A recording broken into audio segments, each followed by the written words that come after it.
For the third time in a single week, the president of the HOA drove her pristine white SUV right through my ranch gate and flattened my wife's chemotherapy healing garden.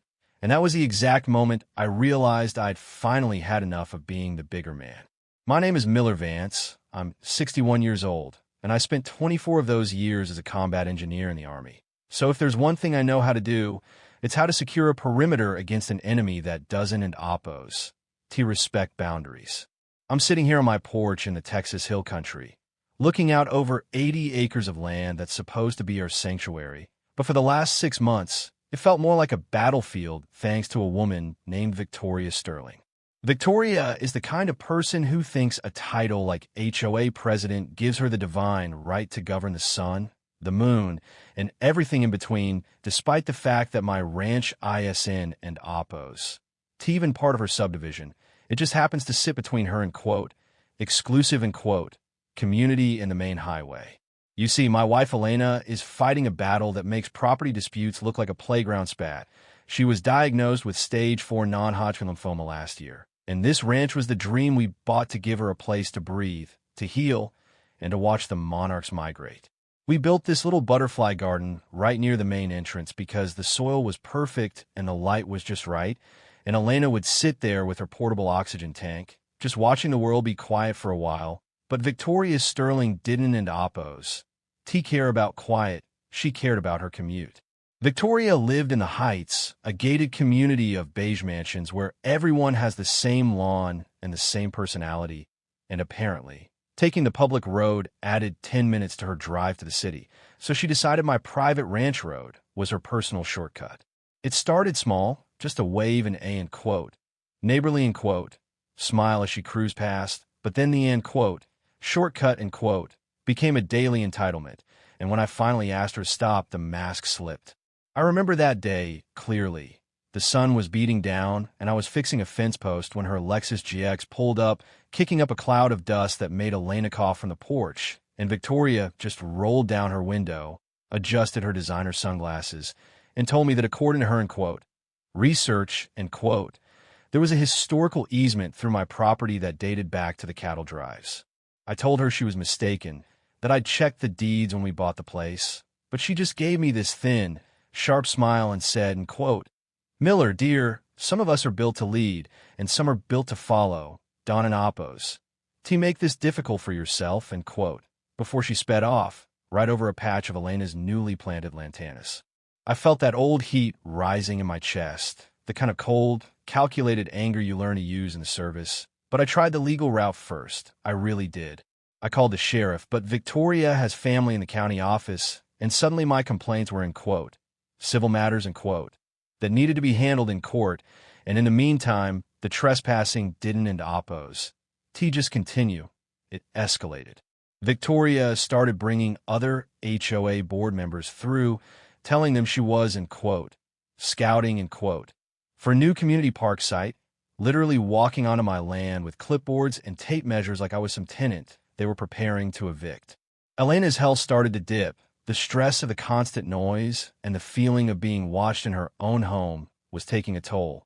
Her blood pressure was spiking, and her oncologist told me that peace of mind wasn't and oppose. A luxury anymore. It was a medical necessity. That's when I decided to stop playing by the rules of a game Victoria had already rigged. I spent a weekend installing 6 high-definition, 4K trail cameras hidden in the cedar trees and hollowed-out fence posts. And what I found on those tapes made my stomach turn. It wasn't an oppose, just about a shortcut. I caught Victoria on video meeting with a developer at the edge of my creek, pointing at my land and laughing while she talked about, in quote, unproductive rural acreage, in quote, that could be converted into a phase 2 for her subdivision once the owners, in quote, gave up, in quote. She wasn't oppose.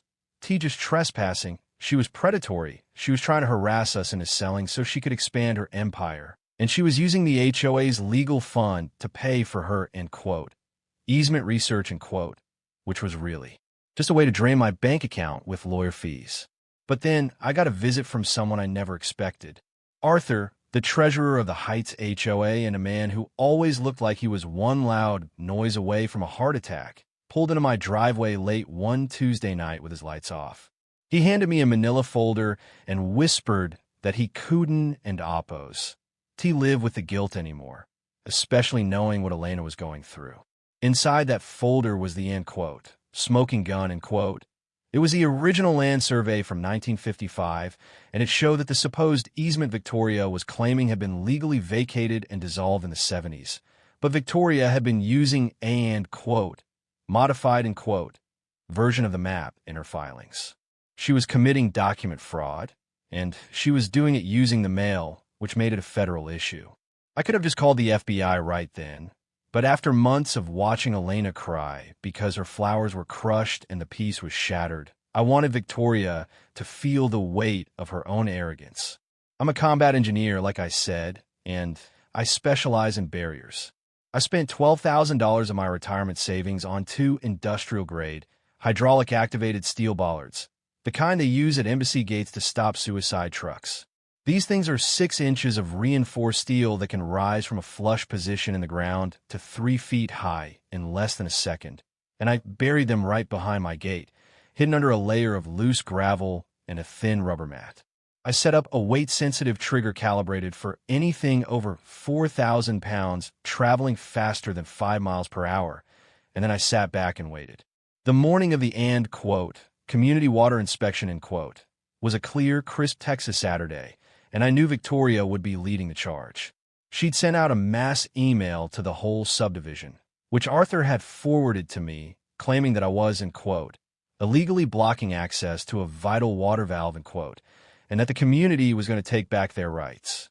I sat on my porch with a cup of black coffee. Elena sitting next to me wrapped in a blanket, her hand in mine, and we watched the dust cloud rise in the distance. A convoy of 5 vehicles, led by Victoria's white Lexus, came tearing down the ranch road. She didn't oppose. To even slow down at the gate, she had bump key she'd illegally copied from a previous owner, and she swung the gate open like she owned the world. She accelerated, likely wanting to make a grand entrance for the board members behind her, and she hit that gravel patch at 20 miles per hour.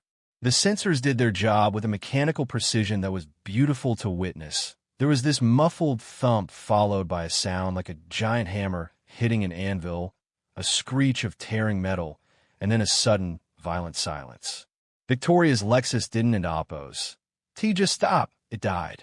The Bollards had punched clean through the engine block and the transmission, lifting the front tires 2 feet off the ground and pinning the SUV like a butterfly on a display board. The steam began to hiss from her radiator, and the smell of hot oil filled the air. Victoria sat there, stunned, her airbag deployed, and her blessed vanity plate crumpled into a ball of tin. The board members in the cars behind her slammed on their brakes, piling up in a confused mess of luxury SUVs and khakis. I stood up, walked down the porch steps, and met the sheriff and 2 federal marshals I'd invited for a site visit that morning.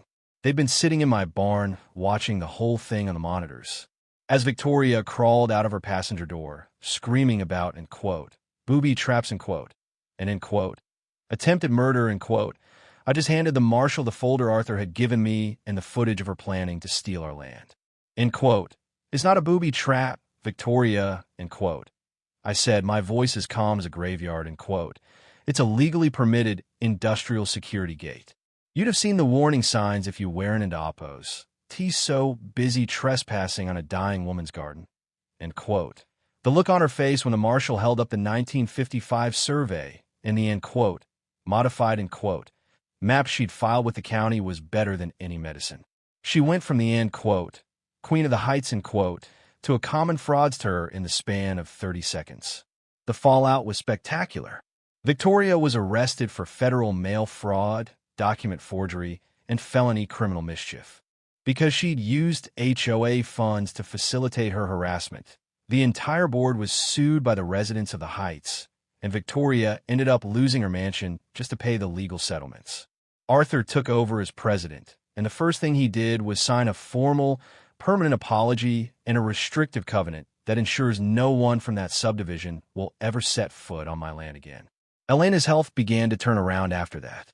The silence came back to the ranch, and without the stress of the Karen Convoy, quote.